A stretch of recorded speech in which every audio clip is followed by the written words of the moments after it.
It's Tuesday here on the Now Morning Show, and as we continue to cope with COVID and give you all the information with regard to what are the instruments in place to help us cope with COVID, we go to the country representative for the Inter-American Development Bank, the IDB, Rocio Medina Bolivar. Good morning. Good morning. Good morning, Lisa.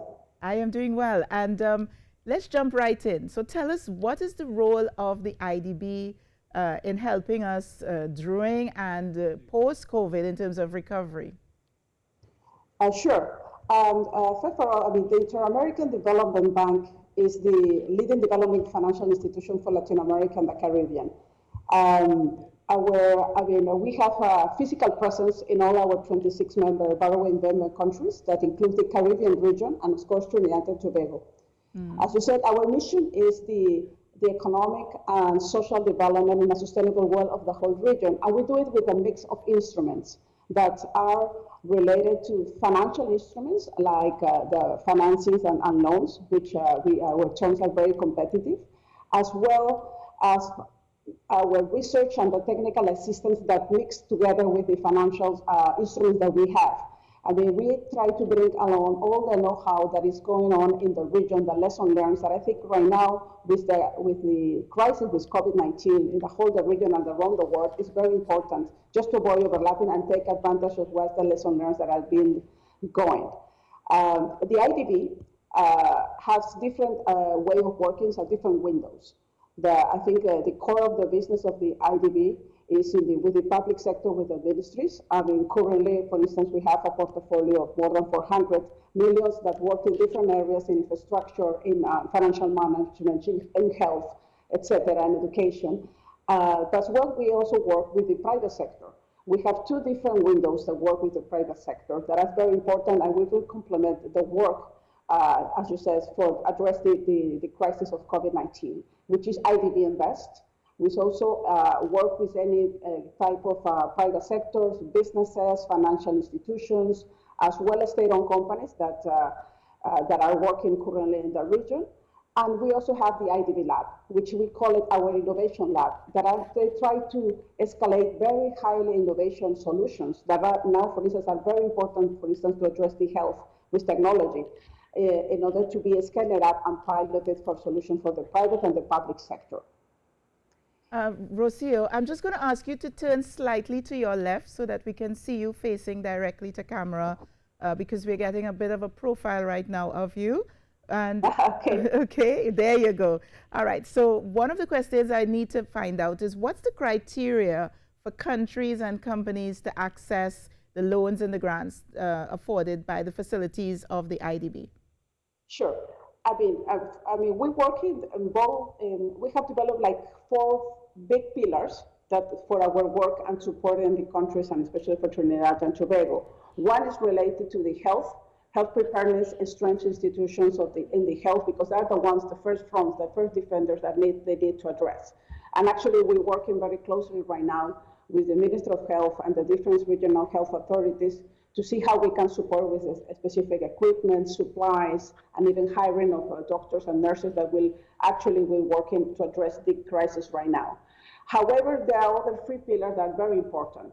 Is to create safety nets for the vulnerable population that will be affected by the crisis. And that's very important because that's something that we have to be doing that relief right now, for instance, with social distances, with closures of businesses that are very important, how the government are addressing that. And also to how we work with employment, with productivity, with small medium companies, and how the different subsidies and transfers that the different countries are providing are very important. And finally, the other pillar is the fiscal. The fiscal is in order to see how we can ameliorate all the impact that the health crisis is providing in the economy. So that's the 4 pillars that the bank, the IDB, and the public sector are working. Currently, the bank has put $3.3 billion of US dollars to work in addition to our current programming that is addressing the crisis right now.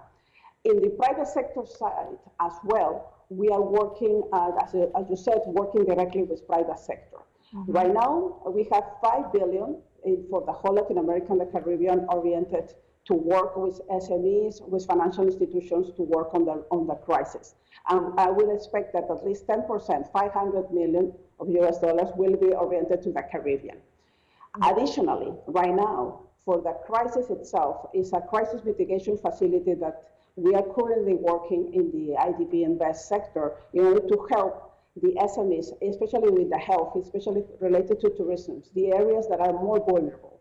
So that's the details we are going to be developing in the next days, because we know the impact is ongoing and very important. So we will be addressing those details in the next days to give you more follow-up on all these instruments that we are working right now. Yes, I know we have a follow-up with regard to looking at the economic impact of COVID-19 on the region, but we called some figures there, $3.3 billion, $5 billion. Where does the money come from for all of this recovery work and also to sustain during the COVID-19? Where does the funds come from, and is it enough, 500 million, you think, for the Caribbean, given what's going on right now?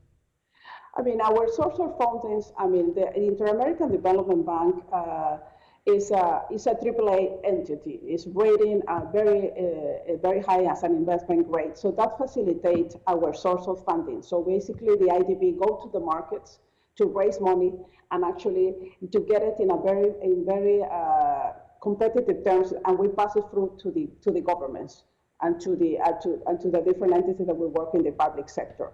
So the funding is a combination of how we're raising the capital markets and our capital that are provided for the different 48 member countries of the bank.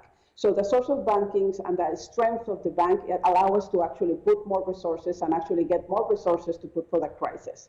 For the private sector, I mean, at the end, I mean, the deficits, I mean, the numbers are just starting to see, and it still is very hard to predict how much will be the impact on the growth.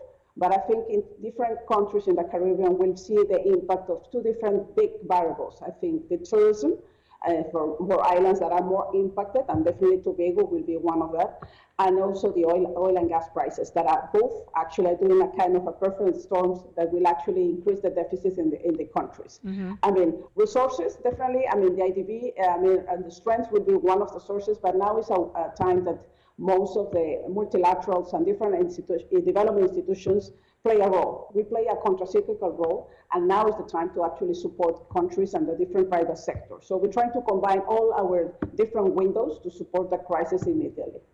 Given that almost every single country in the world has been affected by the COVID-19 pandemic, do you anticipate the juggling for resources? Because it's not that you're taking the resources to allocate to one region which might have been devastated by a natural disaster, for example, while the rest of the world is manufacturing and producing. Right now, we're seeing everywhere there's a lockdown. So how would this impact the availability of resources and funds and so on? I think definitely will be challenging. I mean, we experience a similar, impact, and I think now it will be more during the 2008-2009 financial crisis, where source of fundings were definitely disappearing. You know, the countries cannot reach the capital markets. I mean, there's very vulnerability, and we're going to experience this, and we're seeing already the markets going that way. But I think it's the combination of the support of the different multilaterals, like the IDB, especially that we're focused only in Latin America. So that's the difference for different other type of multilaterals. I mean, there are different multilaterals like the World Bank that are worldwide and focus in different regions, and also the IDB, who is focused right now only in Latin America and the Caribbean. But we have to remember there is a lot of private sector funding in the world that they will not know where to go in this type of crisis, because they are looking for also rental instruments. So the IDB Invest actually is looking for these kind of sources, and even the public sector of the bank, in order to see how we can mobilize this private sector, the money that is actually is sitting there for pensions, for different pension funds, etc., that are waiting, and it will be very important for the reconstruction afterwards. Because, I mean, after the post-media, this has to be the impact of the medium term. And that's the important thing that we have to look at afterwards as well. Not only on the short term, that is all the relief that I mentioned to you, and it's short term, and that we are doing fast track approvals in order to work. But also we have to see how these short term measures will go with the medium term fiscal frameworks that countries has. Mm-hmm. Well, Rosina Medina Bolivar, country representative for IDB, I want to thank you for coming and sharing some valuable information there with us, which will impact certainly not just Trinidad and Tobago, but the entire Caribbean region. And I would recommend that persons go on your website to get more information. And I know that from time to time, the IDB has webinars providing information for the region. So thank you very much for joining us this morning. Thank you for this opportunity. All righty. So that was Rosina Medina Bolivar there giving us some information. And this